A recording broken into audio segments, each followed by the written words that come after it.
been focusing for last 8 years. And initially we started work only by creating a waste management park. Mamma आणि Chopra aunty पुढे या ना. It started with just creating one simple waste management park at Yavat. Some of you have visited it, some of you have not. But I will first of all encourage all to come and visit the waste management park, learning and awareness center created at Yavat.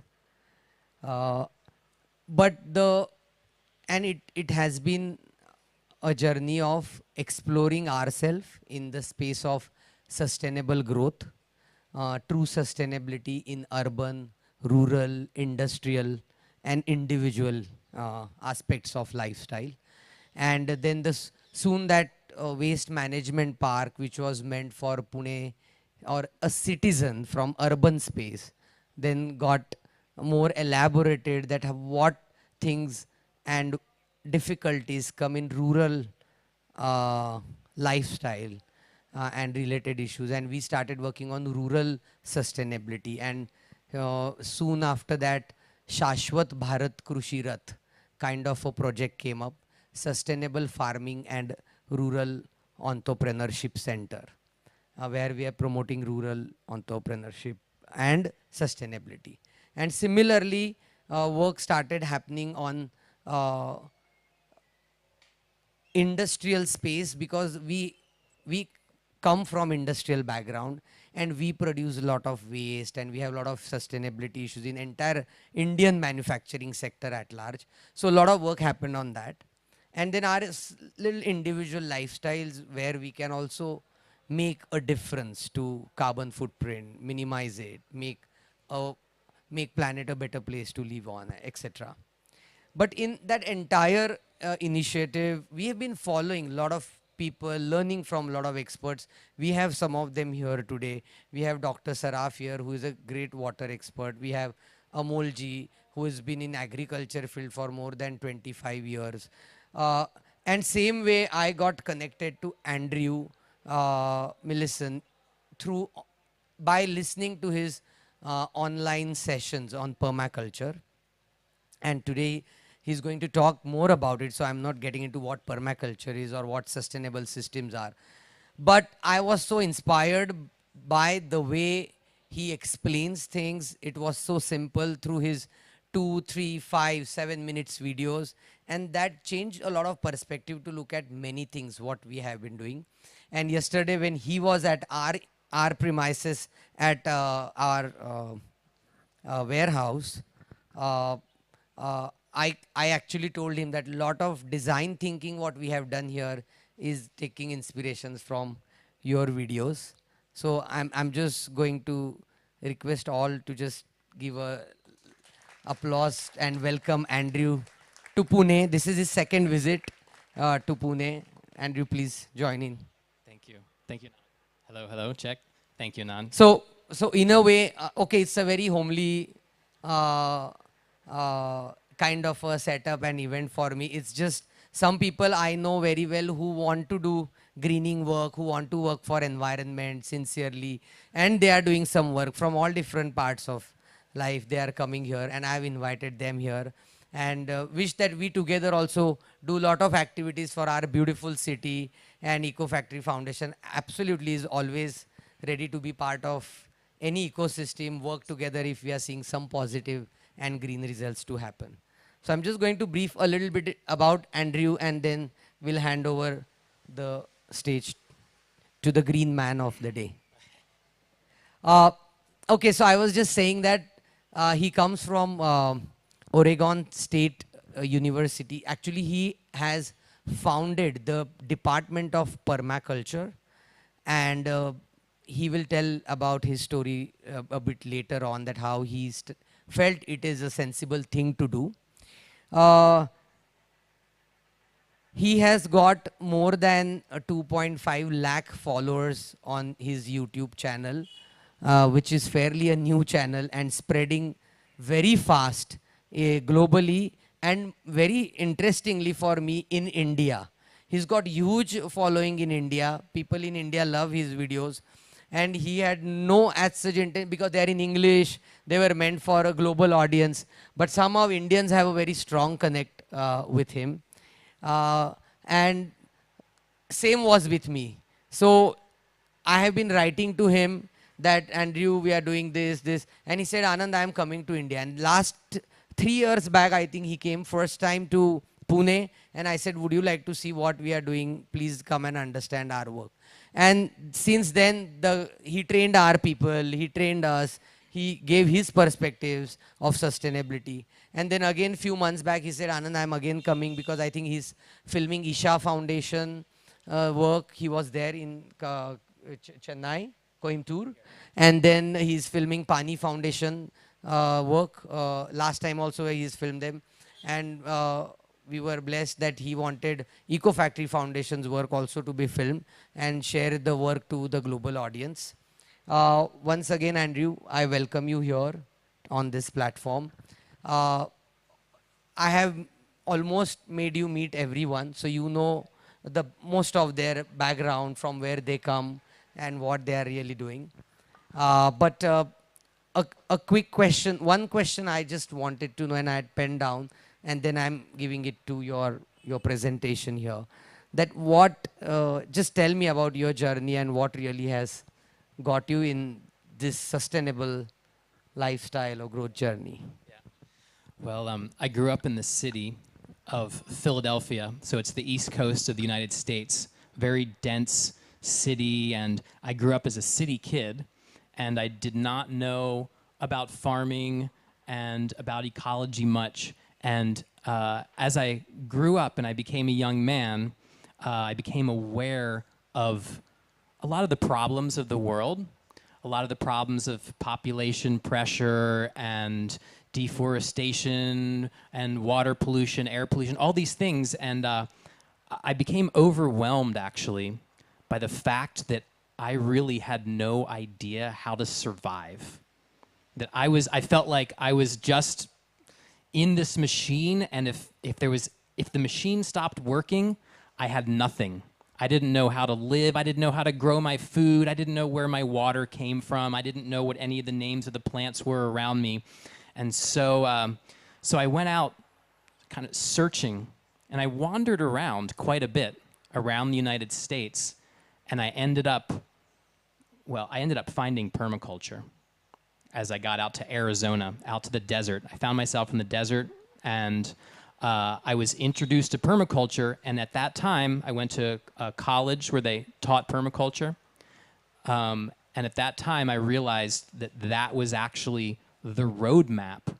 If I could follow the map laid out by permaculture, which is, it's a design system, this was actually the map that would let me know how I could not only survive in the world, but actually thrive. And so it just, it put a switch on me. You know, it flicked the switch, and I suddenly was like, wow, there is a way forward for humanity. You know, and there are many ways forward, and one of those ways is through permaculture design and the roadmap that it provides us for how to take our civilization, both the good and the bad, and kind of redesign things so they work harmoniously, going along natural principles. And you know, that's the very short version of my journey. Yeah. And since when you started teaching, and how many people are learning with you right now? Well, I took my permaculture design course in 1996. So 27 years ago now. I was a young man. I was only 23 when I found my passion in life. And so I taught my first permaculture design course in 2001.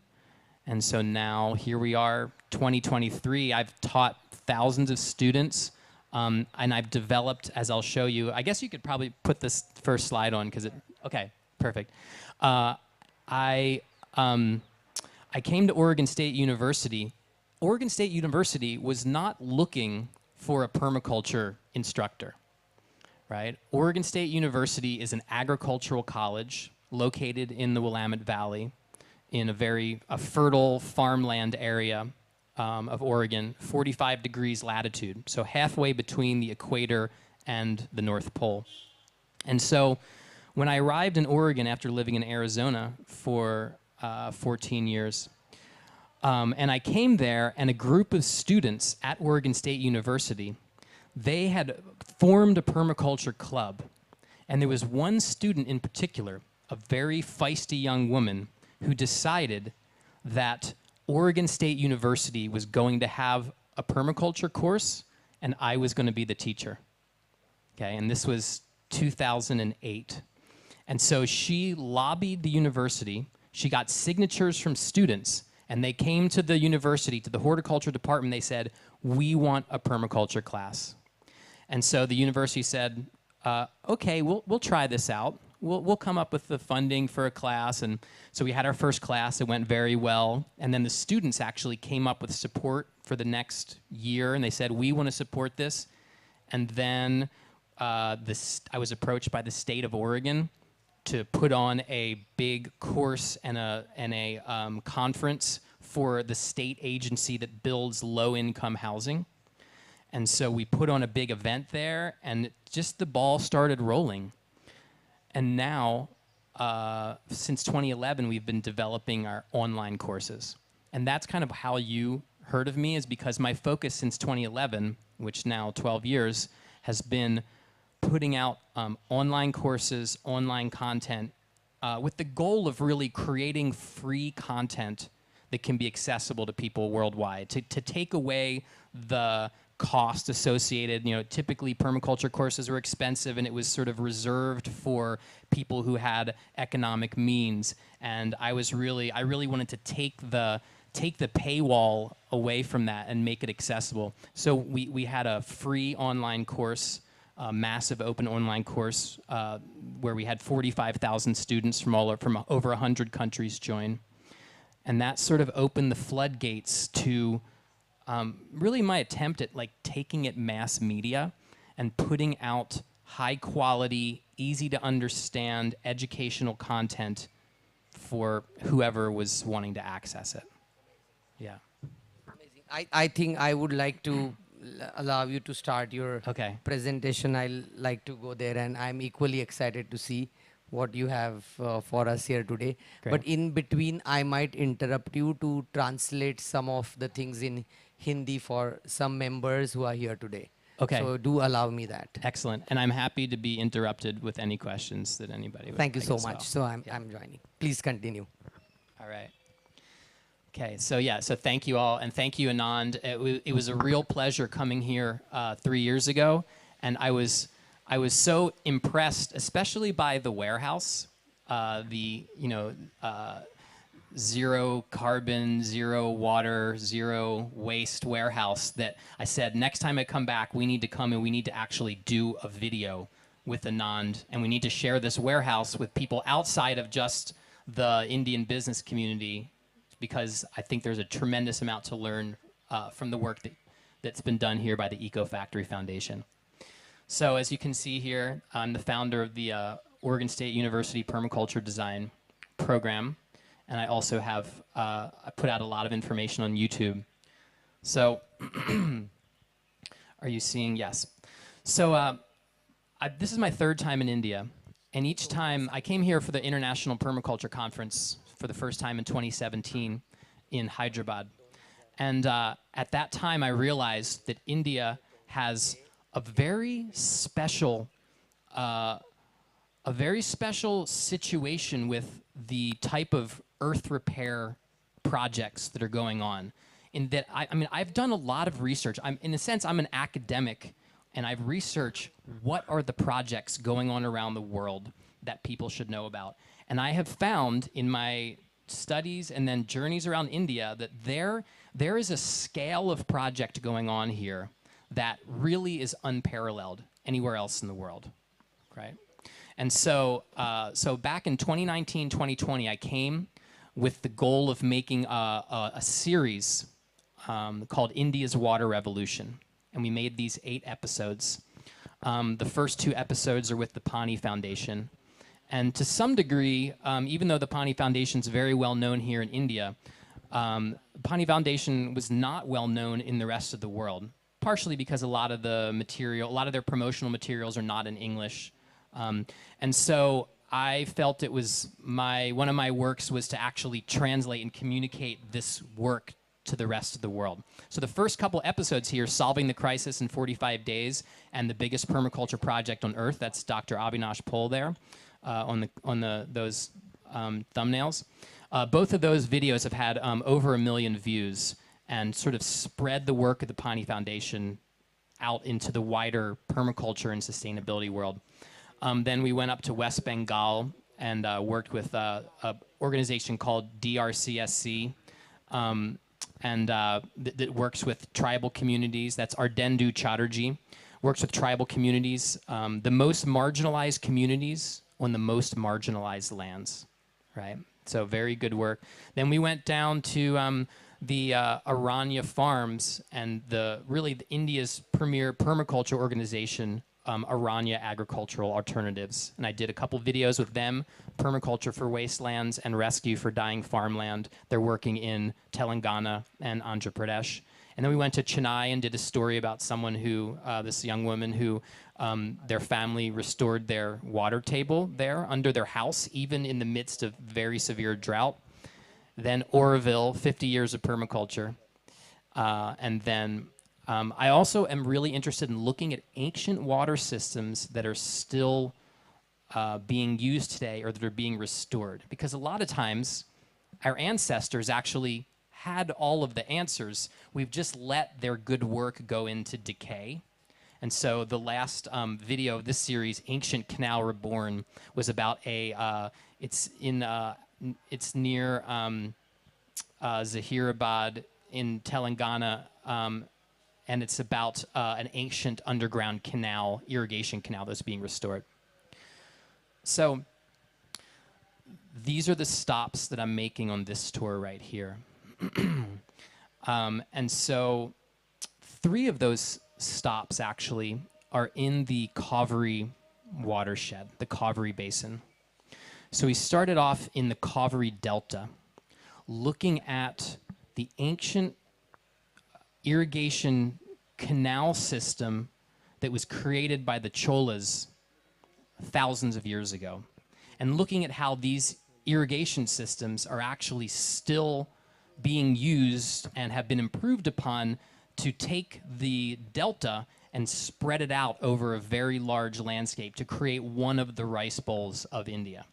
So that was the first stop that I made there. And then we went up to Coimbatore and worked with an organization, the KKPA, that's restoring large-scale lakes within the city of Coimbatore. And then we went with the Isha Foundation. I'm going to have a couple slides on that I'm going to show you after this, but I'm just going to give you a brief outline real quick of, and then I went to Kerala. I looked at some of the backwaters there. I went to Bangalore and looked at the Recharge Wells project. And then we came up to Pune to meet with Anand here. And then from here, I'm going to go and spend 4 days with the Pani Foundation, and then up to Rajasthan after that with Rajendra Singh's organization, and then some other Gravis Jodhpur. So that's the current trip right now. The India Watershed Repair Tour is what I call it, right? And so I'm going to talk a little bit about a couple of the organizations I've already visited that I have just been incredibly impressed with their work. So many people know about, raise your hand if you have heard of the Isha Foundation. Okay, just about everybody. It's Sadhguru's organization based in Coimbatore, but really is a worldwide organization.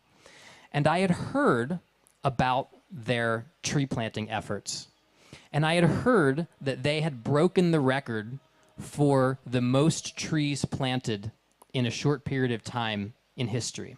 So I said, if they are actually reforesting the whole Kaveri River watershed, I've got to check this out.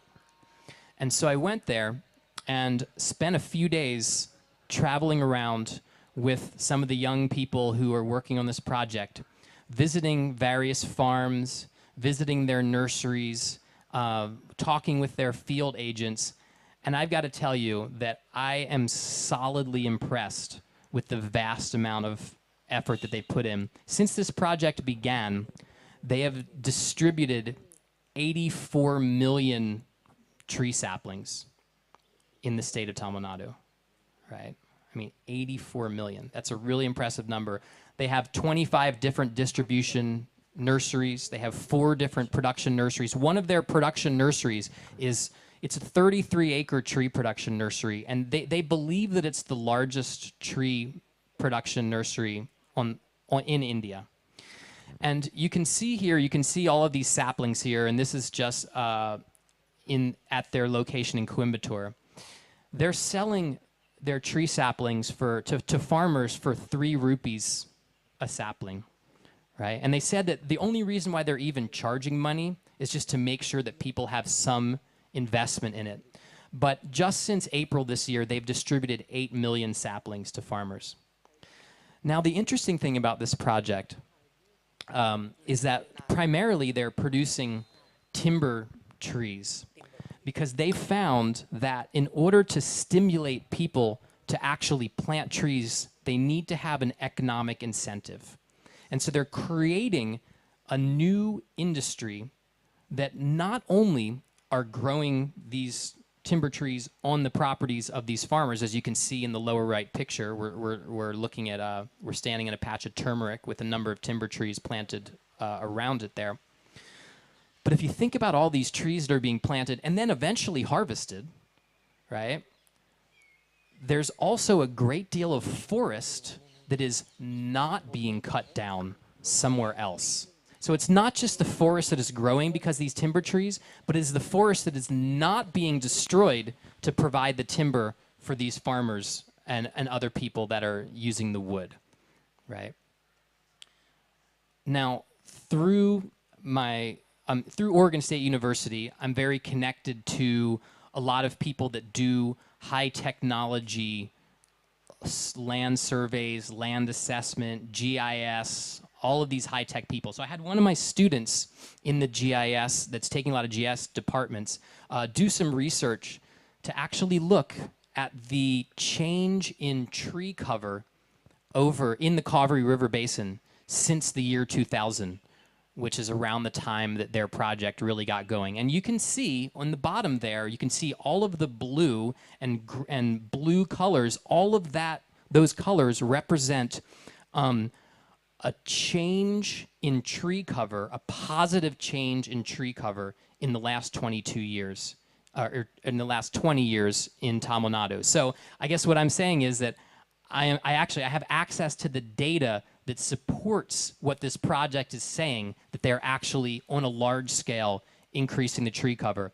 And the increase in the tree cover directly relates to increasing water flowing in the Cauvery River. It's building soil, it's slowing down the flow of water, increasing agricultural productivity. And so it's one of those very small actions that's having a great effect. So just the idea of integrating timber trees into farmers' regular cycles of work and regular economic activities is actually increasing the total tree cover, which has effects on the rainfall, which has effects on the groundwater, which has effects on soil fertility, and then the well-being, economic, and social stability of the people there. So I was incredibly impressed with that project there. The other project I visited, one of the other projects I visited that I'm incredibly impressed with in India so far is the Million Recharge Wells for Bengaluru. Has anybody heard of that project there? Okay. They have a sister project apparently in Pune, but I'm not sure what the name of that one is. So as you can see, the rapid urbanization, in Bengaluru. Bengaluru is traditionally known as the garden city, right? The huge trees, and I suspect that probably it used to look a lot like what I see here, this area of Pune, with all of these beautiful banyan trees and many large mature trees. But as you can see, this is a map on the left-hand side of the urbanization. It's really had a rapid loss of tree cover, and resulting in this has been a rapid loss of groundwater to the point where there's a water crisis in the garden city, a verdant city that always had abundant water. So there's an organization that, again, realized that there are small scale solutions to these large problems. And they said, hey, we have this urbanization. We have all this water now falling on the new roads and new buildings and new hardscaped areas, and the water's falling on all these hard surfaces. It's not recharging into the ground. It's just flowing off quickly down into rivers and washing away. So their solution was, instead of having the water from a roof go and run down the street and run out during the monsoons and wash down, what if we just built these small recharge wells and put that water back into the surface water table? So their goal is to build 1 million in the Bengaluru Basin. And there's a picture of me. It's not just building new ones, also reviving old traditional wells that had been used as garbage dumps or had just been filled and neglected over time. So between building new wells and restoring old wells, they've already gotten to 250,000 wells dug or refurbished to date in the Bengaluru area, right? So I mean, a quick that's, question is yeah. here: who is running this organization? Can you tell me his? Can you say his name? He's the husband of the biome. Architect Chitra Vishwanathan's husband. Yeah, Okay. yeah. It's difficult for me with Indian names because many of them I've heard for the first time, and so sorry. I'm sorry about that, but you'll look it up right there and you'll tell us. He's the founder, and there's many other people that are working on this organization. I have a little diagram there in the lower right that just shows what a recharge well looks like, just taking directly from the roof. It's a very, and you can see us standing in front of one in an urban environment here. And the strategy here is a collection of many small actions. So many people just simply excavating a well or digging out a neglected one, putting their roof water or putting their water from their driveway and channeling it into this well. It's going down, and the collective compounded results of many people doing these small actions is actually a building of the groundwater table, the surface water table, right? Because these deep bore wells would pump water for a while, and then they're going dry, and people are deepening their bore wells, but the surface water table is much more quickly recharged by monsoon rains, right? So it's a very fast effect. So this was another incredibly impressive project that I've seen so far on my travels. Now I want to talk a little bit, just give you a little example of some of my travels outside India and some of the other projects that I have witnessed and documented, because I'm really intentionally trying to take a global perspective with this, right? And look around the world and find the most effective work being done anywhere and then sharing it. So I'll share a few other places I've visited and projects I've seen that I've found very impactful. So Mexico City is about the size of Mumbai, right? Another, not geographic size, but population. It's over 22 million people live in the Valley of Mexico. It's like a giant basin, like an old crater. And so the water, when it falls in this basin, it does not drain out. It just collects at the bottom of this giant crater. And the ancient city that was the Aztec capital was called Tenochtitlan. And when they had this ancient city of Tenochtitlan, they had this, because the entire bottom of this crater was a shallow lake, they created this intricate system of canals and peninsulas and islands where they scooped out the muck from the bottom of the lake, and they built up what's considered the most fertile agricultural system in history.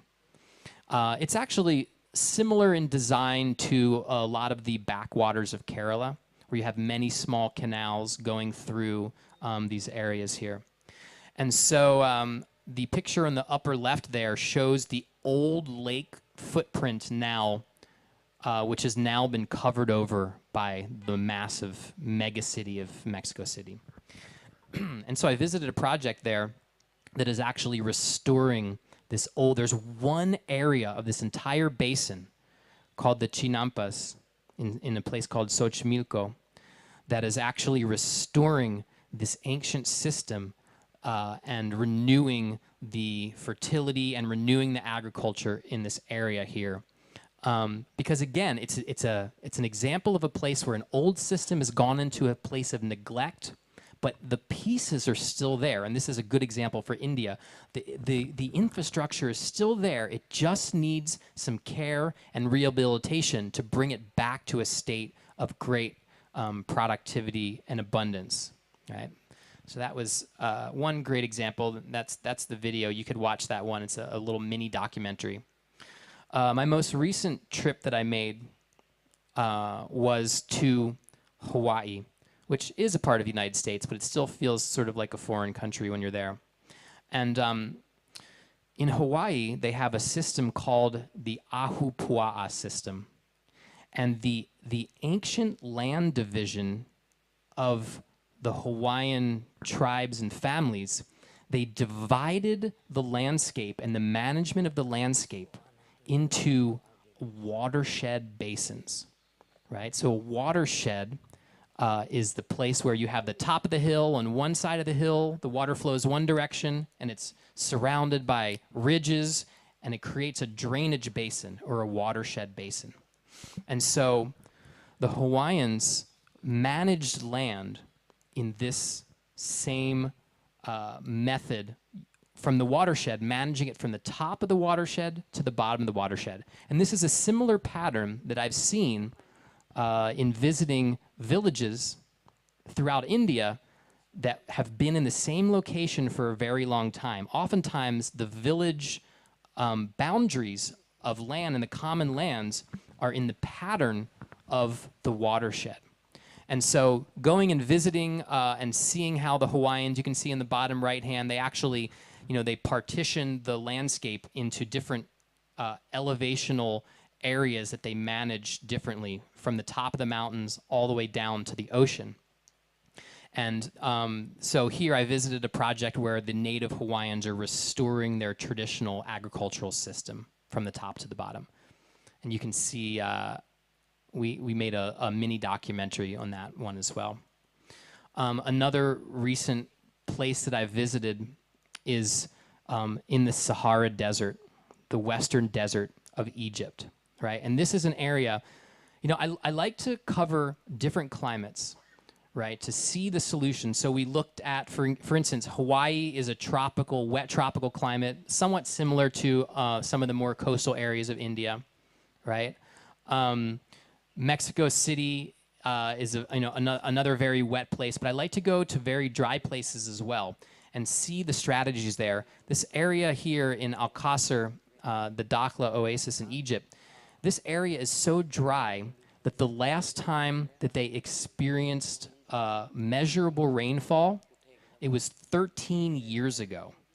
They had not seen rain in 13 years. And so we went and I was brought there because I also do design, eco-village planning.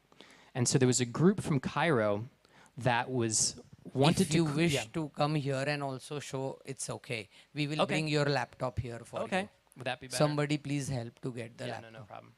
So that you can show us the planning of the village or whatever. Perfect. Sure.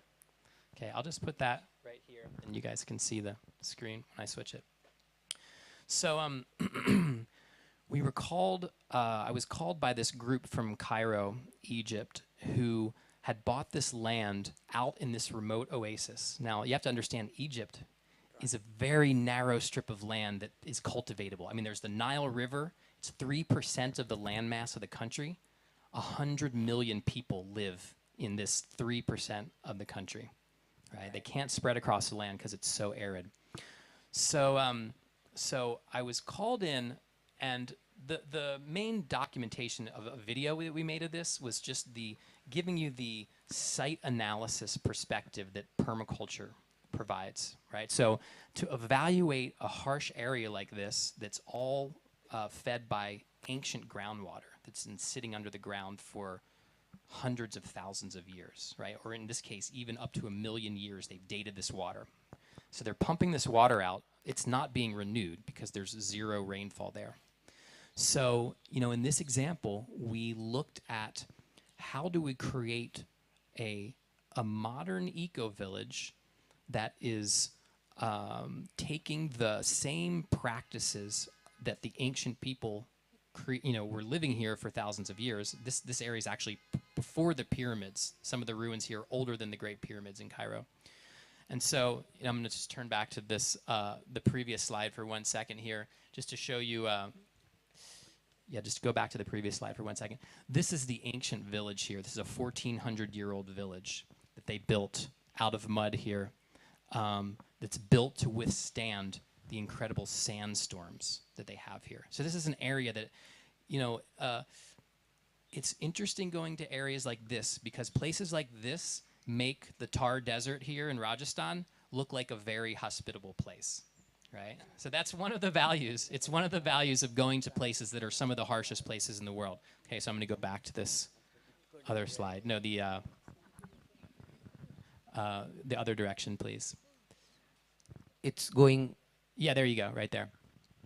Yeah, so we had to develop a plan of a village that could withstand the intense sandstorms, very low water situation here, and really it came to planting trees and trying to stabilize the sand dunes while using traditional cropping systems. So that's just a little bit of an image of some of the design work that I do in these scenarios as well. And so you'll be able to see, if you ever wanted to go on my YouTube channel, I have many, many different projects I've visited all over the place, and you can see places, many projects within the United States, many projects, like I said, Mexico, Egypt, Hawaii, and then many projects within India. Next slide, please.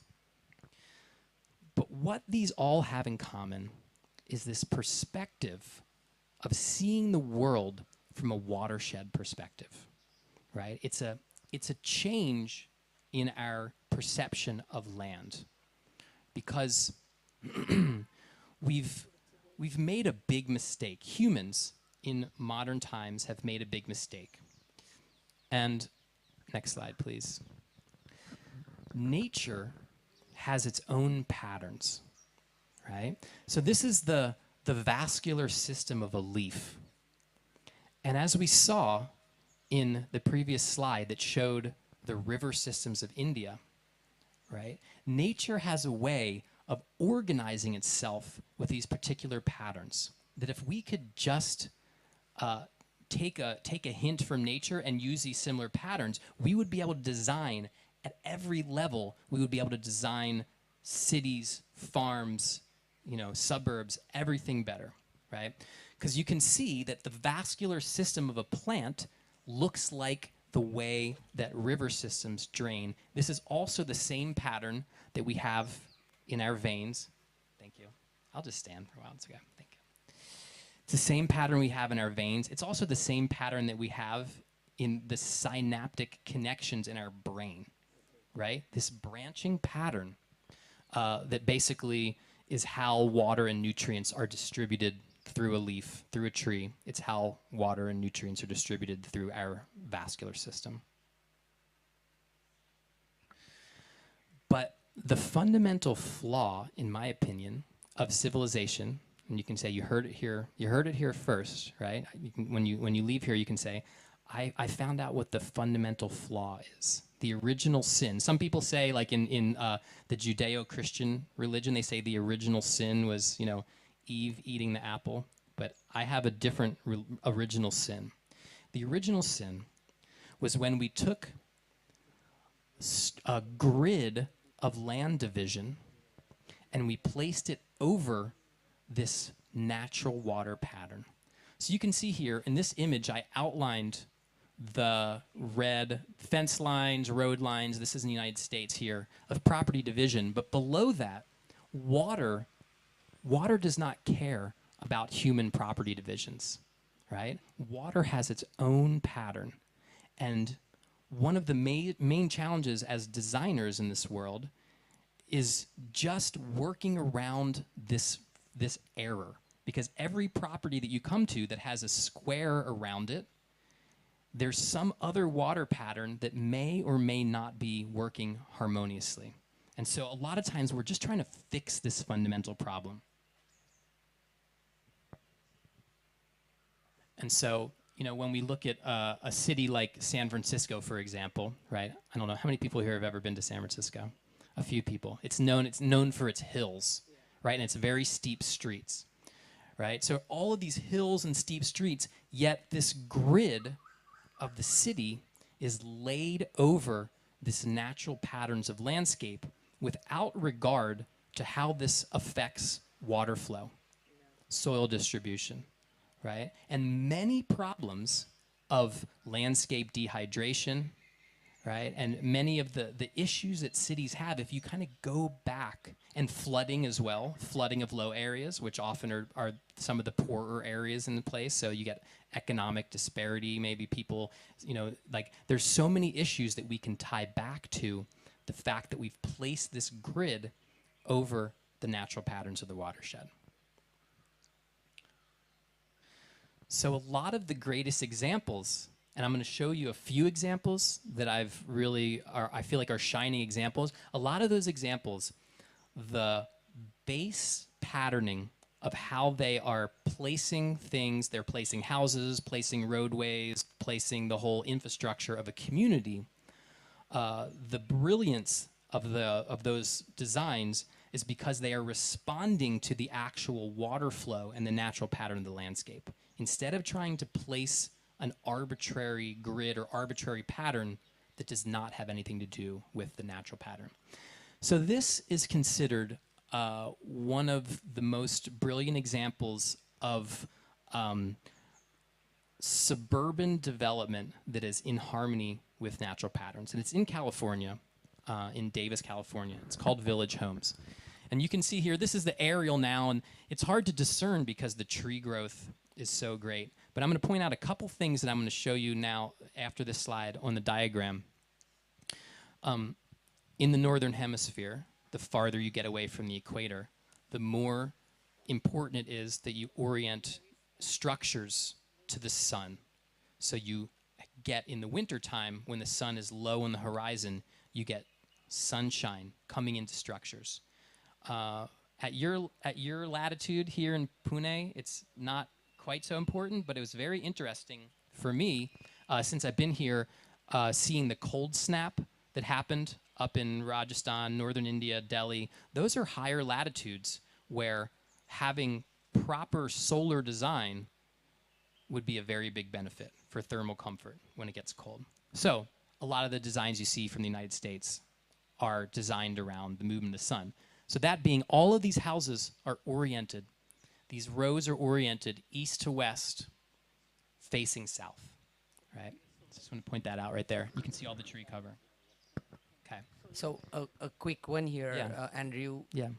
So I just want you to open up a thought that how all this is also part of the design permaculture concept. Yeah. So, Yeah. and we also have few architects here today who might have any questions also. Please let us know. Yeah. So permaculture is a design system, right? Where we're integrating many different elements, right? We're analyzing a site. So I've talked about water flow. We're looking at sunshine, how the sun moves through the sky. We're looking at soils distribution. We're looking at natural, wildlife corridors, how animals are moving through the site, right? We're looking at all of the different forces, natural forces and also human forces that are impacting a site, and we're making a design that is responding to those forces, okay? So this is a very simple design that is responding to mostly the sun and the water, and creating a design pattern that's based on those. So it's a nice example to see a simple integration. So, for one thing, all of these houses, there's cul-de-sacs, so these are access roads, and then the homes are centered around the access roads, right? So you have a access road, row of homes, access road, row of homes. But then in between the homes, right, the access road is only coming on one side. We have a green belt. And that green belt has been excavated into a water collection swale, right? So all of the water from all of the roads and all of the structures is integrated and infiltrated regularly throughout the site, right? All throughout, the same pattern exists. And then all of the homes are oriented in a way that they are receiving the winter sun coming in, which reduces their energy usage. It increases natural lighting. It reduces heating as well as cooling expenses, right? And that's regardless even of the building materials. It's just about the home orientation and then placing the windows and the glazing on the south side, which is facing that low winter sun in the northern hemisphere. So between home orientation and then between water infiltration throughout the site and public pathways going through the site. So people have pedestrian pathways and they're not, people's movement is not sharing the road with cars, basically. So separating vehicle movement from human movement, right? Which I think probably everybody that walks down the Indian Road could see the value of separating out the cars and the people, right? And so this is a very simple but very powerful feature in human experience of a space, right? So I'm gonna show a couple pictures. So this is what it actually looks like, right? These are the nice little pathways winding through these green belts here where children can walk safely down. And then when it does rain, all of the water is infiltrated in these periodic swales that we saw throughout. And there's lots of water management structures there to make sure that all the water is put in there. And the results have actually been astounding for this particular community. This was built in the 1980s, and so this is one of the longest lasting examples. The result has been, on the water side, it's been twofold. One, other places in the area will be in drought. This place has built a very robust subsurface water table where it's permanently out of drought here. All of the plants and trees are doing very well. The soil never dries out in this area. It's planted so densely with food that you can close your eyes and open your mouth and you walk down these pathways and food just falls in your face of every different kind. No, not really. But it's at a location. I mean, you can grow almost everything here in the Central Valley of California. It's a great diversity. Now, interestingly, there's a lobby. So why didn't we build more of these? I mean, that's always the question. You're like, we built this really great model. It was simple. The cost of doing these very simple design changes, yeah? What was that? To water the plants? Only the annual gardens, but the trees and everything is so established now that and every time it rains, the water's soaking in, that no, I mean, perennial plants don't require any irrigation at this point. But if you're going to grow like, tomatoes, then that's going to dry out. Yeah. So why do we have examples like this, but why has this not spread? Because this is it's really basic. And anytime there's no cost to laying out homes and if you're doing a housing development, you still have to pay for grading and drainage. You still have to orient the home somewhere. So a lot of these features have no cost. It's just a design question. So why did this not spread? Interestingly, one of the main lobbies against this particular project was the realtors the real estate agents in town. Why do you think the real estate agents did not like this project? Does anybody have a guess? Yeah. Yeah, because nobody was moving. Nobody was selling their homes. Everybody just wanted to stay. And if nobody's selling their homes, then real estate agents don't make any money. So the real estate agents hated it, and they actually did not build more developments like this. So a little bit ironic, you know, and I love real estate agents, don't get me wrong, if there's any real estate agents in the crowd. But in this case, I'm not happy with it. Next slide, please. I believe the whole, it's probably in the neighborhood of maybe 30 acres, something like that. It's a whole subdivision. I would have to map it on Google Earth.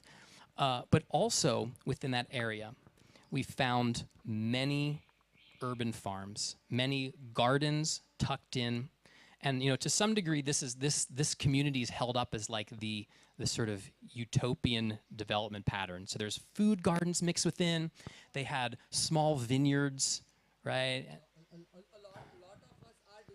Yeah, yeah, yeah, and so the concept of urban community agriculture, and that's, you know, something that you know, this site that we're on right here is a great example of urban community agriculture. And in fact, this site right here probably gives you a little bit of a feel of what a place like that, you know, feels like to move around. So this is a big trend worldwide of people taking, well, in permaculture, we have one of the permaculture principles is we say utilize the edge and value the marginal. So all over the world, especially in cities, people are starting to like value these marginal areas. Oh, this area by the train tracks, this area, you know, all we need to do is clean it up. And we realize that we have a lot of ground for growing food within urban areas. And oftentimes, cities were built on some of the best agricultural lands because that's where humans settled. So a lot of times, if you just sort of clear away the debris, you'll find a good soil structure underneath. So that's one really big advantage of a city, of, you know, the agriculture. And, you know, in the United States, we are starting to see, I mean, we are seeing examples at so many different scales pop up. It's really, it's a mass movement in the United States of people growing food in urban areas. And I believe COVID was actually a big stimulus for that. Just like in my town, when everything locked down, I live in a town that's agricultural. It's an agricultural area and very good soils. When COVID hit, it was like the perfect timing for spring planting. And I was actually, I couldn't believe the gardens popping up everywhere. And a lot of people that were out of work all of a sudden, or they couldn't go to work, they're like, well, I know how to grow food. I remember my grandmother taught me how to grow food. And I mean, the gardens just bursted out. I'm not sad that COVID's over, but I'm a little bit sad to see some of the gardens returning to their previous size, because it was really, I felt like COVID showed us some beautiful things, actually. I mean, one thing was like the air pollution cleared out. You know, what do people do when they're at home? Right? And so I felt like the return to gardening was a nice effect of that. A quick one is, Yeah. in this small space also here, Yeah. we grew more than 1 metric ton of food produce in COVID times in a year. Wow. So that's the capacity of the soil and nature. It gives back so much in abundance. Yeah. When we're just not so busy. Yeah. If we're just not quite so busy, it's, you know, a lot of people find that gardening and growing is a very wonderful thing. She wants to share her experience. Yeah. She's got a terrace garden, so she wants to share. Yeah. So her terrace in a year in Pune, she lives in Karve Nagar area. She's also growing on her terrace more than 1 metric ton of vegetables per annum at her terrace garden. Wow. Yeah. Incredible. Incredible. All right. It's almost 1,000 square feet, but she's doing that. Yeah, so obviously in urban areas, we have the capacity for just high density production. And also, there's a lot of soil building materials, right? I mean, people's kitchen scraps, prunings, small scale compost systems, worm composting. There's all these ways to produce high fertility in urban areas when we have a small area on which to concentrate a lot of goods.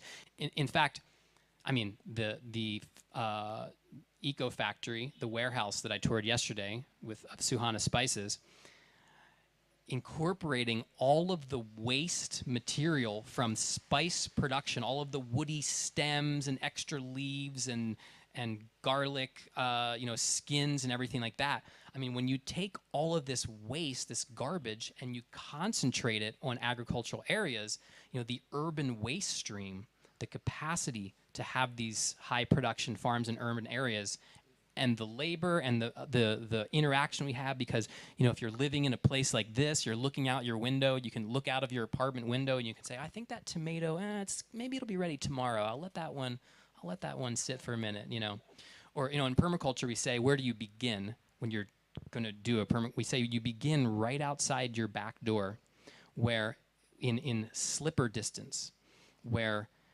you're cooking soup and you want some herbs, and you can leave your soup there on the stove, you can go out, you can collect your herbs, right? And you can come back and nothing will have burned on the stove, right? And so that's the first place you start the connection, and that's where you have your culinary herbs in a permaculture system, right?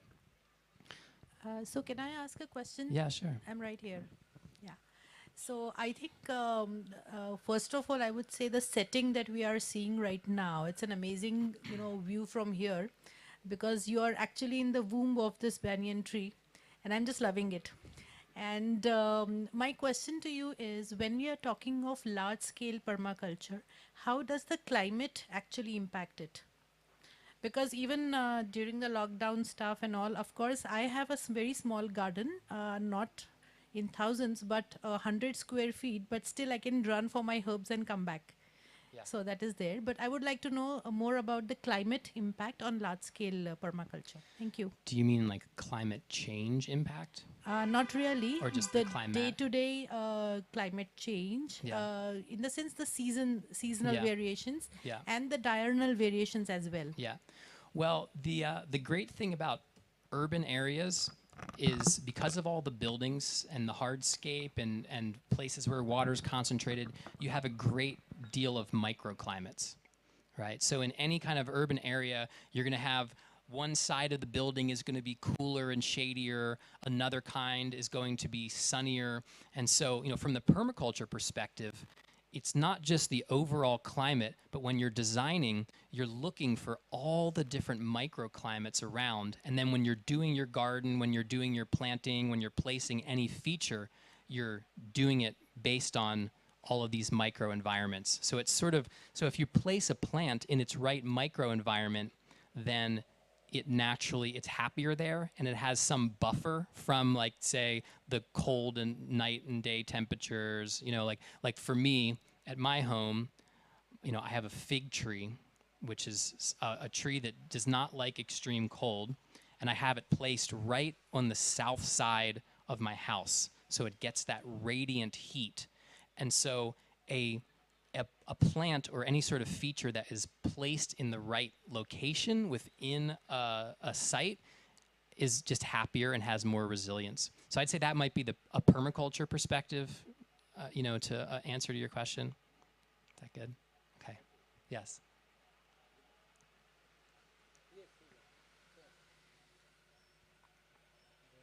Taking further the climate change, Yeah. I just want to ask you the question, will this green cover will add into the carbon sequestration? Oh, absolutely. I mean, green cover does a lot. It's not just carbon sequestration. And it's interesting because a lot of people, like with climate change, are fixated on the carbon aspect of it. But the carbon aspect, in my opinion, is just one advantage of having all the green cover. Some of the others are just a general moderation of temperature, right? How cool it is so you're buffered from the extreme heat when you have good tree cover, good vegetative cover. Also, the atmospheric stability that is created by having tree cover, because especially in drought-prone areas, right? Trees, they exude, there's lots of little fungal spores and bacteria and pollen grains that go up into the atmosphere and intercept rain clouds and become the nuclei for raindrops. So vegetation, trees actually also stabilize rainfall patterns. And we've seen this. There's been many different experiments that have shown the effects of deforestation on the lack of rainfall, on drought, and then the effects of reforestation on stabilizing rainfall amounts. And the second question, in urban area, Yeah. it's really look good, attractive, green. Yeah. What about the maintenance of this area? A, will it require the chemicals to maintain? B, the manpower. Right. Because I have a terrace garden of 1,000 square feet. I am the only person in my family. I spend 2 hours every day. Others take the only fruits out of it. So that's a big question when you maintain this urban area. So will you please specify or explain that? Yeah. Well, I'd say first off, I mean, I know a lot of people in this crowd actually obtain pleasure from working on the landscape and maintaining. Like, I would say that's my hobby, would be working on my landscape and pruning and all that stuff. In the permaculture design system, Sustainability of the permaculture. yeah, yeah. So labor is a very big issue, part of it. And so it's, what are you designing for? Now, permaculture has a particular model called the zone model. And the zone model has to do with, I don't have a picture of that one, but the zone model has to do with how much, what you plant and what you put on and how much maintenance it takes, right? Here you go. This is one of the very important point he's mentioning, how the zoning is done. Because when I learned permaculture, this was one absolutely ideology and design thinking was it was like enlightening to me, that how to look at space designing. Yeah. So let's say, for instance, that say this scenario right here, we've got this well-maintained garden and everything like that. But let's say that this has been a situation that's given, let's say this is transitional housing. Let's say that the people that are living in these buildings here, they are not staying there. They are there for 1 month at a time or 6 months. Maybe they're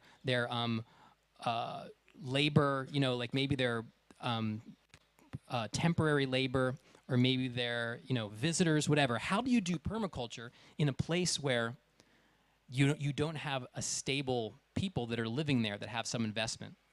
And so the answer in permaculture would be, well, we wouldn't put things there that are high maintenance. We would go more in the direction of creating wildlife habitat, putting in plants and plantings and creating you might say like a miniature wildlife reserve that we can let some areas go more wild. If we we put in native species and we plant the appropriate things, so we actually can design places that don't require a lot of maintenance. So the idea is the amount of maintenance that something requires is what the design is responsive to how much labor we're going to have, right? So we always ask that in the beginning, like whenever I have a client, we're like, how much time do you actually have for this? Because it's very common that people come to me and they say, I want a garden, I want a 1 acre intensive vegetable garden, I want 5 acres of orchard, I want all this timber species, I want a pond. And I'm like, oh, and how much time do you have? Oh, they say, oh, I have about 1 hour a day to put towards this. Oh, do you have money to pay someone? No, maybe not really. And so we say, okay, how can we? Now, I don't know if people here are. The analogy I use is of a graphic equalizer. Is that something that people hear? A graphic equalizer is a stereo system. You say, okay, I'm going to turn up the bass. I'm going to turn down the treble.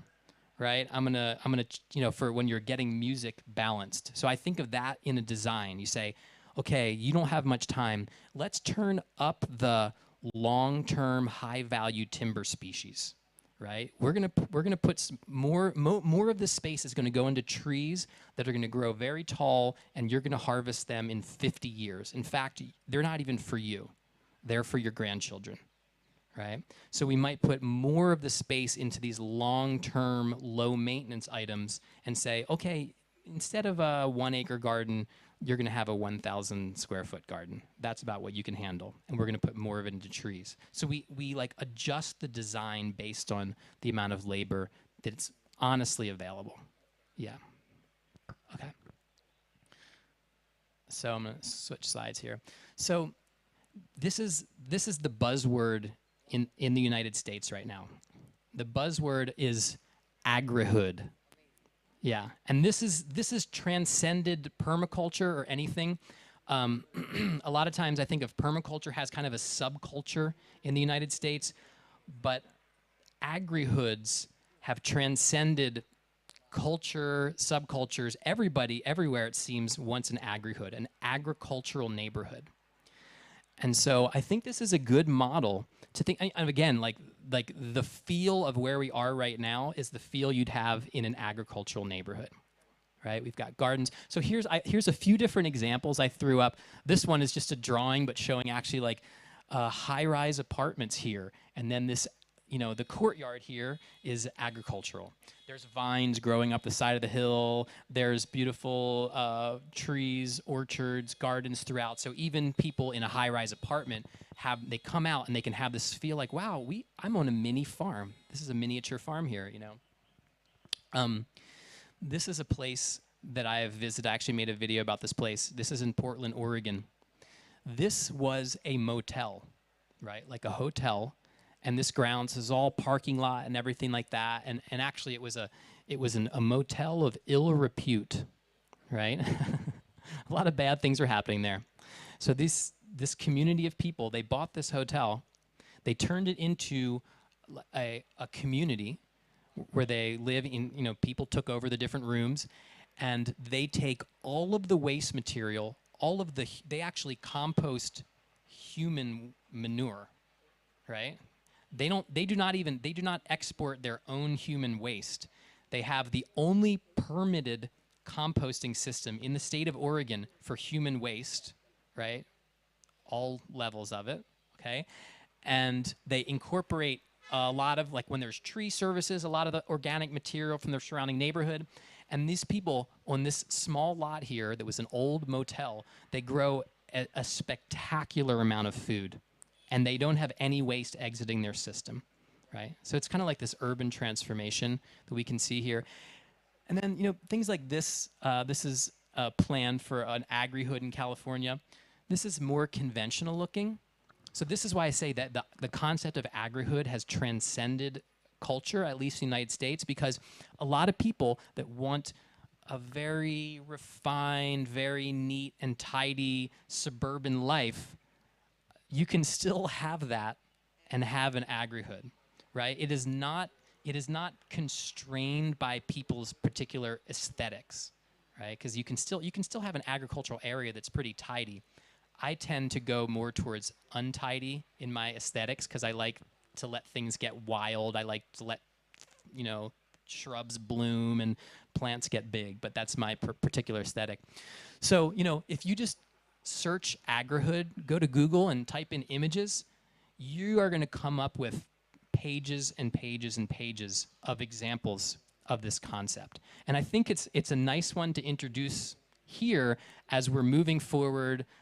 India's still building housing, population getting bigger. How's it going to go? People are waking up, people want gardens. So I think it's a nice concept, I think, to kind of integrate into the. Yeah, sure. Yeah.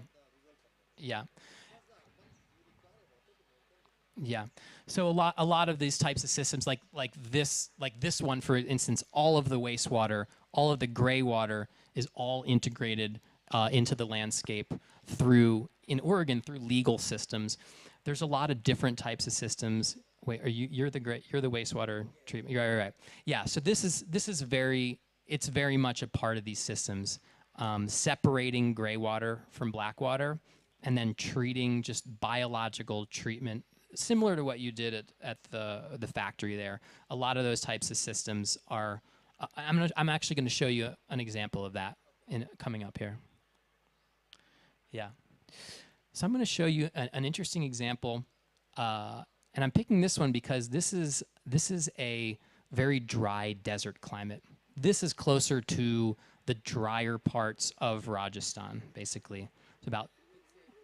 This is in the Sonoran Desert in Arizona, in the United States, in the Southwest. Yeah, yeah, very much. And this is the reason I brought this one up is because it's a little like when I think of India. I mean, there's the urban areas, and then I think of the villages, and I think of the clustered villages with the agriculture surrounding. And so it's interesting to look at some models that have some similarity to the village scale as well. So this is a project. This group, this is right, it's within a big city, the city of Tucson, Arizona, but it's a very rapidly growing area. So these far-flung areas that used to be just desert, people are buying them up. They're putting these housing development, tract housing development with roads all the way through. And so this is an example of how some people did a similar, they're still buying up land, but they did a very different pattern. So this is a 40-acre property. And most people, if they were going to put this number of houses on a 40-acre piece of land, they would spread each one out. Each one would have its own driveway, its own garage, and the road system would be extensive, and the landscape would basically be eaten up. And any open, contiguous area that could serve as wildlife habitat would be fragmented. So this group of people said, we don't want to fragment this 40 acres into all these different parcels. We want to cluster, bring the houses together, and then leave the rest of the property open so each house, each person can walk out of their door and they're in a wildlife park, right? Next slide, please. Yeah.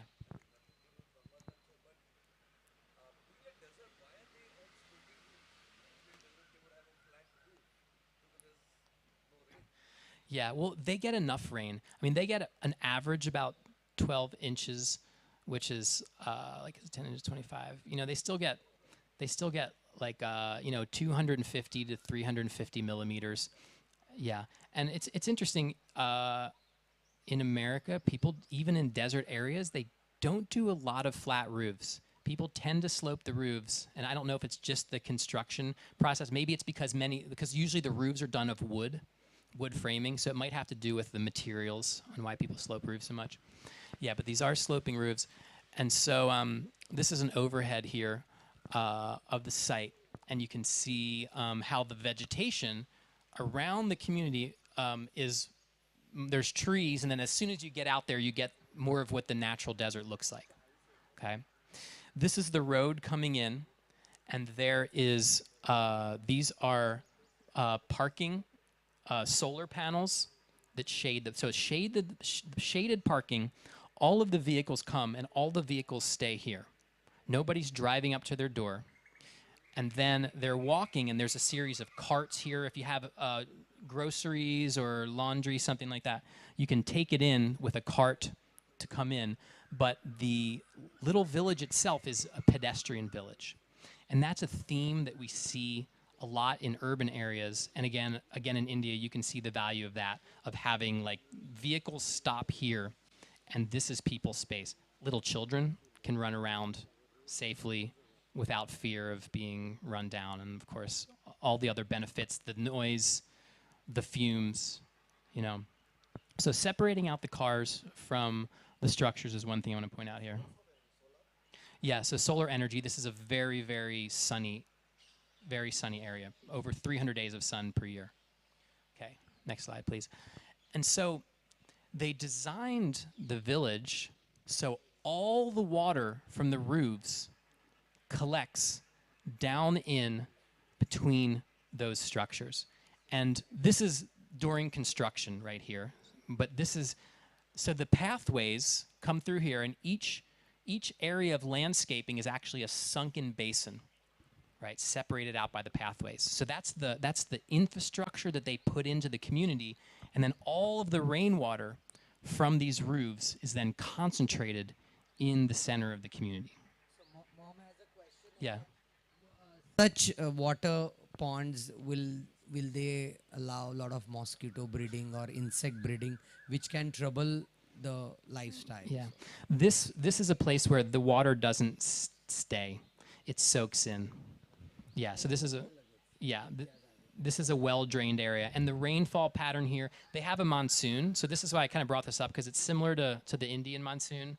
They have a summer monsoon. It's only about 60% of the rainfall versus near 100% here for the monsoon. So yeah, so this is a well-drained area. The water does not stay long enough really for mosquitoes to breed in this area. Yeah. So next slide, please. Yeah, so that is the area there. I outlined it in blue, that the water from this community is concentrated. So where previously they're getting, say 300 millimeters per year, just falling, if you calculate the surface area of all of these roofs, and plus the different pathways that are diverted into there, you're probably up there closer to 900 millimeters of rainfall per year, concentrating in the center of the community, right? Or somewhere in that vicinity. So you're taking the surface area in a dry, and then suddenly you're making this oasis environment that's getting a lot more rainfall. And hence you get much higher growth of vegetation, right? Okay, I'm gonna change slides there. One more. Okay, and then I just wanted to bring this up again, the solar orientation of the homes. All these homes are made with local adobe bricks, so soil from the site itself. But the overall structure of how these homes are laid out is that the whole mass of homes are basically facing to the southeast. And in this desert climate, facing the southeast, when you have these cold mornings, that's when in the wintertime, when it's the coldest, and then the sun comes up in the southeast, that's when you get your most valuable solar heating to warm the house up to get it through the day. And then in the wintertime, the sun is so strong, even in the winter, that these houses, basically, if you have the properly oriented house like this, you don't need supplemental heating, right? And again, looking at the cold snap you just had in northern India, this is actually very relevant design to buffer from that, because like we're talking about climate change, people thought, oh, things are only going to warm with climate change. Actually, it's not global warming, it's global weirding, right? Which just means that everything is going extreme in many different directions. So we have to be prepared for extreme cold and extreme heat, extreme drought, and extreme floods, all of the above, right? Okay, next slide, please. So this gets to the water treatment. They actually have a centralized wetland water treatment plant. So they're pumping water from a bore well to supply the homes. That water is going to a wetlands water treatment plant that's just using wetland plants to purify the wastewater. And then that water is being pumped back up and used for irrigation in the community. So they're creating like a water loop, right? And that oasis here just gets greener and greener.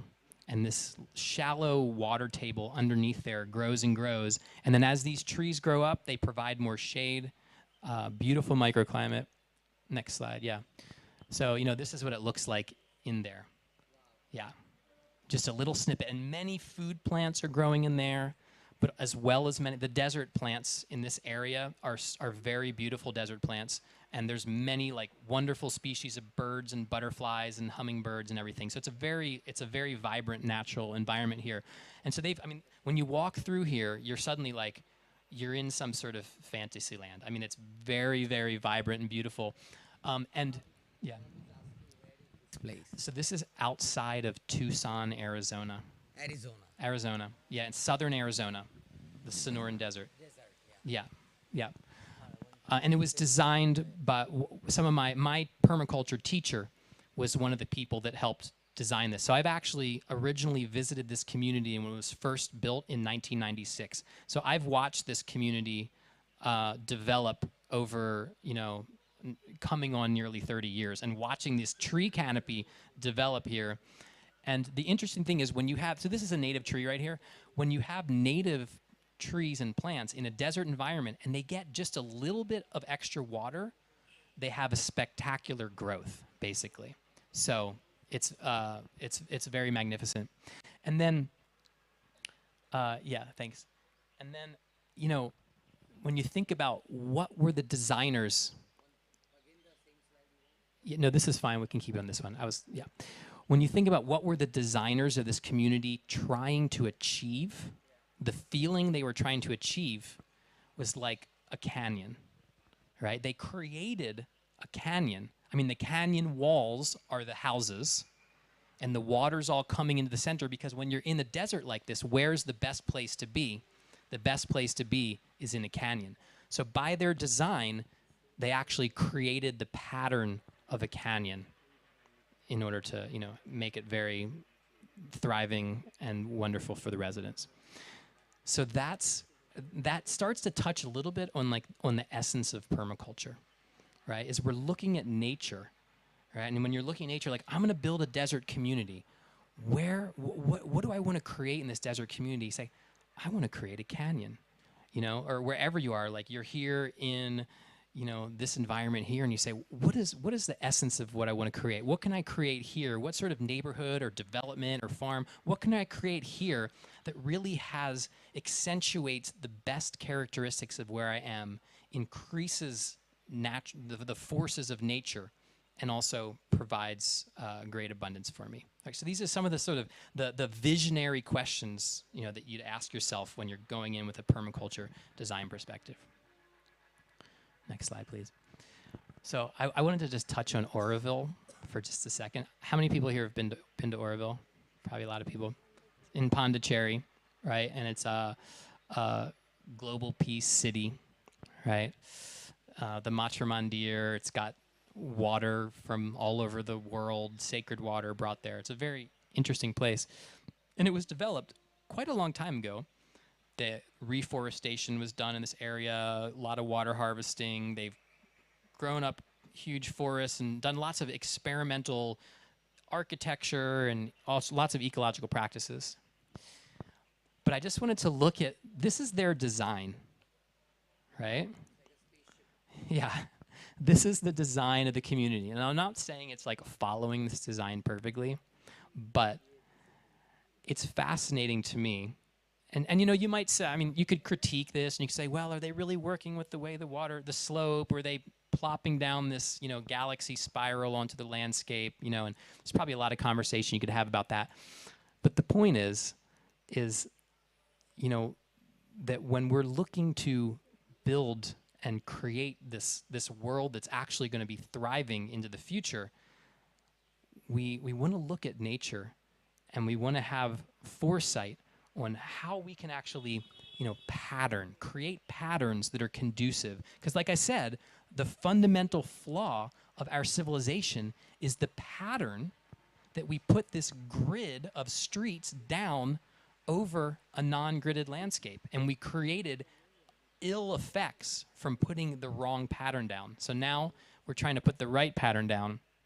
And so, I guess the thing I'll leave you with here is find your pattern, right? Each place has a pattern that will actually be conducive to life for design. So how do we find our own patterns? Yeah. Thank you. Thank you. All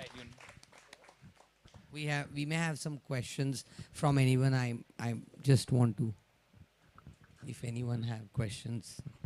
I think it was fantastic session, just amazing. Thank you.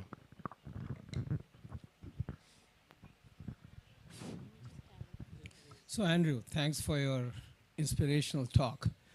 I have a question regarding Isha Foundation and their effort. Now Sadhguru talks a lot about soil conservation.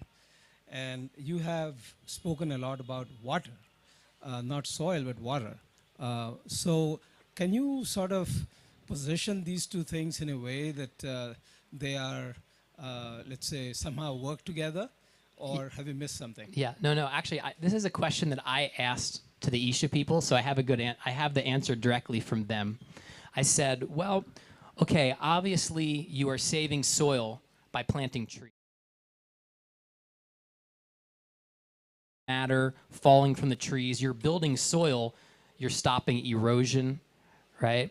However, their goal is only to have tree cover over 33% of the state. In fact, that's the goal, the stated goal now of the Indian government is that every state should have 33% tree cover. So, you know, a forest itself saves soil, conserves soil, it stops wind erosion, it helps with water erosion, builds organic matter. But I was like, so is the Kaveri Calling, that's the name of their project, is the Kaveri Calling the reforestation project? I said, is that like the Save Soil project? And the answer was, well, that only covers 33% of the state. And that the agricultural lands, the answer for conserving and increasing the productivity and water holding capacity of the agricultural lands is to restore the soils in that landscape. And so that's a much larger area. That's most of the rest of the 66%. So they said that Sadhguru came up with Save Soil because just doing the tree planting was not enough. That the Save Soil movement was to cover the vast agricultural landscape as well as the tree planting. So yeah, that was their answer to me. Anybody else?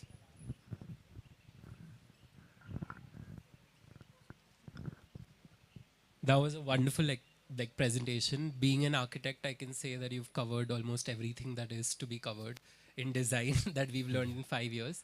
Kudos to that. So my question is that a lot of what you showed was greenfield in nature, because it like you could do it right from the soil, right from the lowest tier and level. And a lot of questions that you were getting throughout the presentation were brownfield or urban related.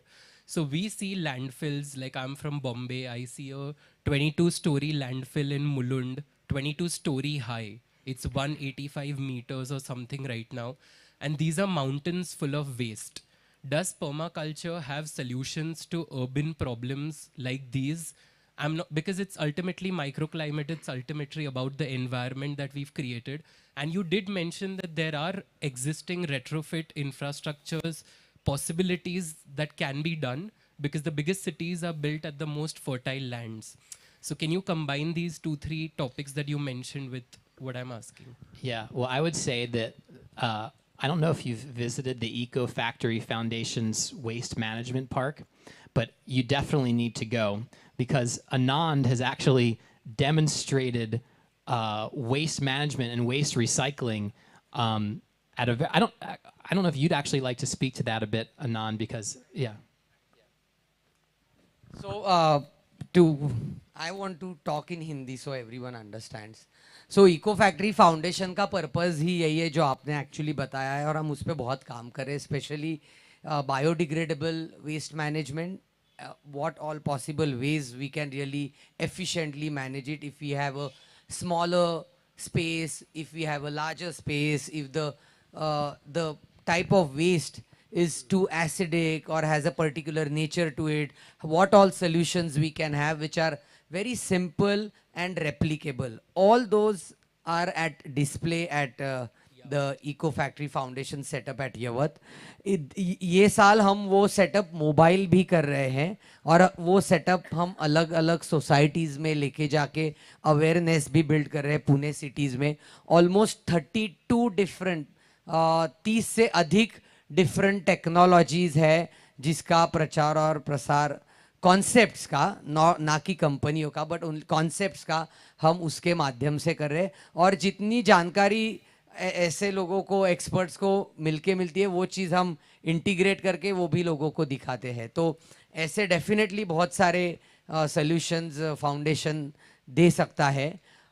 Not only that, हमारा खुद का एक example as a green practitioner और an permaculture thinker, I will also say कि सुहाना का भी खुद का around 3-4 thousand metric tons waste generate होता है साल का, और वो हम 100% हमारे प्रॉपर्टीज़ में ही रिसाइकल अपसाइकल करते हैं.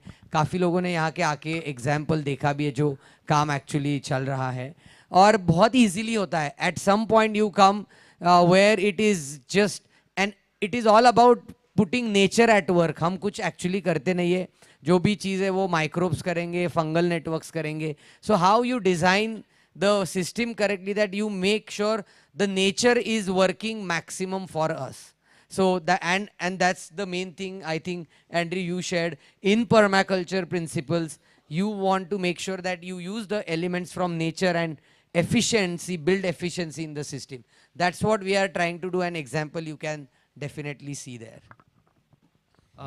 So I wanted to share something here. Like, I'm from Vadodara, and we were working from with smart cities to redevelop the places under the bridges. And there's a huge number of huge square feet of area under the bridges which is going for waste. Now that you're traveling to the north also, Gujarat and all, you've been in Hyderabad also. One wonderful thing they're doing is they're creating microclimates, climates below the bridges. They're creating place-making initiatives under the Azadi Ka Amrit Mahotsav thing. Like Anand sir has himself created an amazing microclimate here. They're making butterfly gardens, which is promoting pollination, and in turn making the places greener, and the effect is amazing. So I just wanted to share that and keep it here. Oh, thank you. Yeah, again, the utilizing the edge and valuing the marginal. It's really hard to make a dilapidated area under a bridge. It's really hard to make it worse if you're putting some effort into it to improve it. So it's a good place to practice in these marginal areas and develop something, because if you're putting your intention there, there's a 99.99% chance that you're going to improve it. So that's great to hear. The one thing I think under the bridges, and I think about this a lot, is like, it doesn't rain, so you'd have to water them because the rain doesn't fall. So I guess, yeah. एक और सिर्फ छोटा experience share करना है कि 8 years हमने sir के video से देखे काफ़ी water harvesting mechanism. Bhuleshwar site है, यहाँ से काफ़ी ड्राई लैंड है, वहाँ पे किए हैं trenches, swales, soak pits, rain water harvesting from the warehouse. ये अभी 8 इयर्स करे तो 7th ईयर, कोविड का first year, our borewells are fully recharged. So हमारे बोरवेल को जो पानी नहीं था वो अभी 12 महीने 24 घंटे पानी का availability. That much of a small solution on 7 acres, but an intense implementation showing result on a groundwater levels development. So that's something very amazing. Yeah, and one thing I want to say that's really spectacular about Anand's project that is probably the most impressive thing is when people think of industrial areas, large roof areas, large street areas and parking and turnarounds, it's a great deal of hardscape. And so we usually think of those as the most difficult areas of water because so much water is draining off. So it's actually amazing to see the scale of project of Anand's place that literally that much roof area, it's 45,000 square foot building plus all of the associated hardscape. All of that water is going in and recharging the groundwater. It's a real model because a lot of those systems that you have there could be retrofitted onto existing industrial areas. And so that, again, back to your Mumbai question, it's like when you look at, it's like having a different perspective on sort of wasteland. When I look at large industrial areas, I'm like, this is wasteland. But if you can just dedicate a certain portion of that industrial area to water infiltration, to soil building, and composting, taking the waste of the industrial system and putting it into soil, then suddenly you can have abundant, verdant gardens and life and water table, a recharging water table. Yeah. Hello, I'm Shantanu from MCCI. So my question is permaculture, and what's the difference between the permaculture and the natural farming? And in permaculture, how the integrated pest management is been conducted? Yeah. And the second question, sir, as you said about the water conservation, definitely as we see there are a bowlware rechargers to refill the groundwater level. So how that can be included into the designs to refill the water levels? Yeah. So I think that one thing to know about permaculture is not the techniques. It is not like particular techniques of growing like natural farming would be. Permaculture is a design system. It's like it's a systematic uh, it's a systematic protocol that you would follow of how to design something. So the techniques really would be varied depending on your climate, depending on your location. So the techniques change, but the system and the process you go through to design doesn't change. So, you know, when you're looking at IPM, integrated pest management, I mean, that's a very big field. There's many different techniques based on what type of school of gardening. I'm sure that, you know, biodynamic agriculture versus Korean natural farming, you know, versus traditional Vedic agriculture, they're all going to have their particular techniques. And so, in a sense, those techniques would fit in to this wider permaculture design system. So that's, you know, that's one thing. As far as well recharge, you know, so like I showed with Village Homes, that the infrastructure of the development was recharging water. That you plan, when you're planning around permaculture, the first piece that you develop, the first part of it is planning for the water. The water pattern goes first, then you put the roadways on, then you put the structures and the vegetation. But you're always planning for the water first because the basic infrastructure of how water moves, it will be infiltrated into the ground. Or if you may be in an area that there's too much water, and then that has a whole different set of strategies like I showed from that Mexico City project. So I would say that groundwater recharge is like the foundational, is one of the foundational pieces of when you put in a permaculture designed infrastructure. Yeah. We keep this as the last question. Then he'll join everyone, and we can have a Okay. personal interaction. There's also one, oh, back there, he wants to. Okay. Wait, maybe in the back that hasn't asked a question, yeah. Good evening, sir. I am from Medas School of Entrepreneurship, Pune. So I have a question on permaculture. The concept of permaculture forbids using chemical pesticides. So chances is that bacteria and pest can spread easily. So which will lead to loss of crop yield. How do we deal with that? So the question is about, What if we are not using chemicals yeah. for pest and insect control? How will Yeah. Well, I mean, there's many natural techniques to, you know, one of the main things about permaculture system, now this isn't the only solution, but the first solution is having diversity, right? See, when you have a monoculture, when you just have one kind of plant and no others, then it's very susceptible to pest damage, to one pest growing strong and many in numbers and then destroying that crop. So permaculture's first line of defense against having one particular pest grow out of control is having a diversity of species. So you have the predator-prey relationships between insects.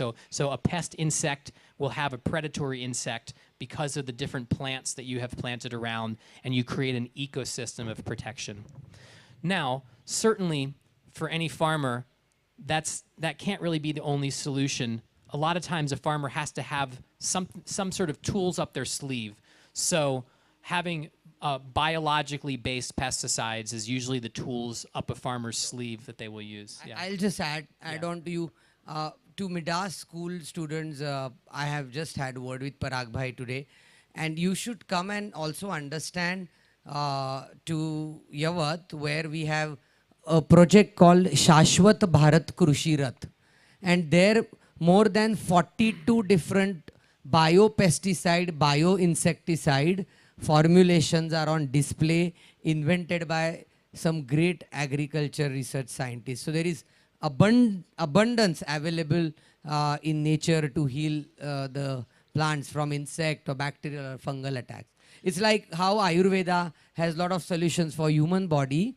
There is actually Vriksha Ayurveda, which has been scripted by Rishi Munis. And in that also, in Vriksha Ayurveda also, there are many formulations for plants to heal naturally. So do come and understand the ancient wisdom also there. Surely, sir. And I want to say one more thing about the transition from chemical agriculture to organic agriculture to permaculture-based agriculture. It takes time. And there's actually a hazard in just saying, okay, I'm going to take all of this land and we're going to go cold turkey and we're not going to put any more chemicals here and we're going to transition organic. There could be, the system is out of whack. The soil might be destroyed. There needs to be a transition period, a rehabilitation period for land to go from chemical to organic agriculture. And I mean, from what I understand of like what happened with Sri Lanka is they very rapidly just said no chemical fertilizer, but it's not, you need a few years to bring life back to the soil. So that would be, you have to look at it on this kind of long-term basis when you're going into a organic or permaculture type system. So some of the experiences we have with the use of the desi cow dung based fertigation we do, the results are very fast in India.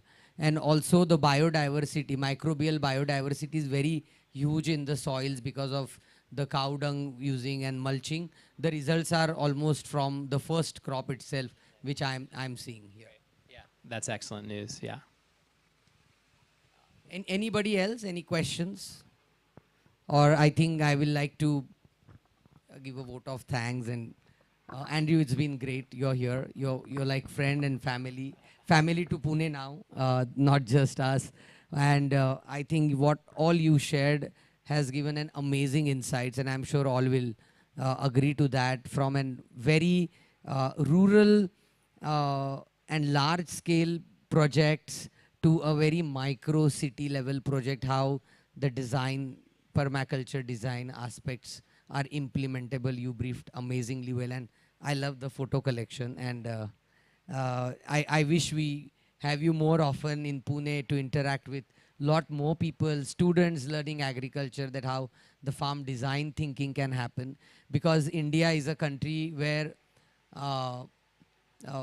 farming is the largest profession actually, and we are a farm dependent economy, agro based economy, the country's economies, and strengthening that backbone is really important, and sharing all this knowledge from all over the world definitely will help people here a lot. Thank you, Anand, for having me here. And and also we are wishing the best for his further journey to Shirur. He is going day after tomorrow to document Pani Foundation's work. And after Shirur, he is going to Rajasthan, Jaipur, Jodhpur. Yeah, Jaipur for Tarun Bharat Sang, Rajendra Singh's work up in the Jaipur area, and then Jodhpur, Gravis Jodhpur, which is I visited them 5 years ago. Very large scale land restoration, food security organization in the Thar Desert. So, yeah, and thank you, Anand, for being a shining light, for everybody here as well. No, it's a pleasure to have you here, and look forward for more like this. It's a dream come true for us. Thank you. Thank you so much. Thank you. Thank you, everyone. We just have arranged some refreshments for all, and Andrew will join everyone to interact more for personal.